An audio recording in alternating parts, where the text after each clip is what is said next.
ফয়জুল্লাহ লিখেছেন, কোরবানি করার সময় কি যাদের পক্ষ থেকে কোরবানি করা হয় তাদের নাম উচ্চারণ করা বাধ্যতামূলক নাকি মনোনীত করাই যথেষ্ট?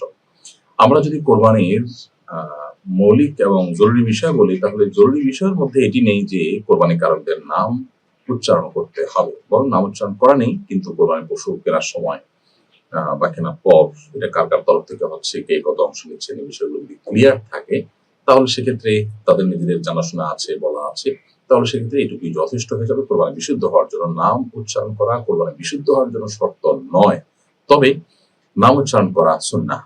অর্থাৎ আপনি যখন কোরবানি করলেন, কোরবানি করে শেষ করে বলবেন আল্লাহুম্মা তাকাব্বালহু মিন অমুক অমুক অমুক, এভাবে সবাই নাম উল্লেখ করবেন।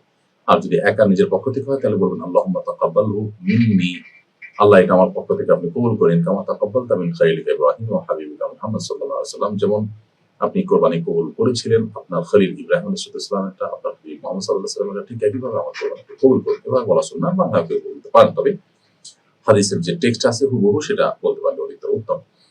আর যদি এটা মুখে উচ্চারণ করা নাও হয়, তারপরে ইনশাআল্লাহ কোরবানি হয়ে যাবে, তবে উচ্চারণ করাটা উত্তম। তবে সেটা কোরবানি করার পর, পশু জবাই করার পর।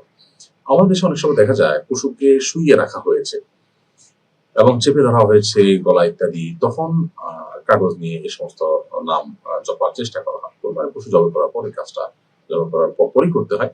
তো এগুলো আগে থেকে রেডি করা উচিত। কোরবানি পশুকে কষ্ট দিয়ে তখন নাম সংগ্রহ করা এটা অনুচিত কাজ।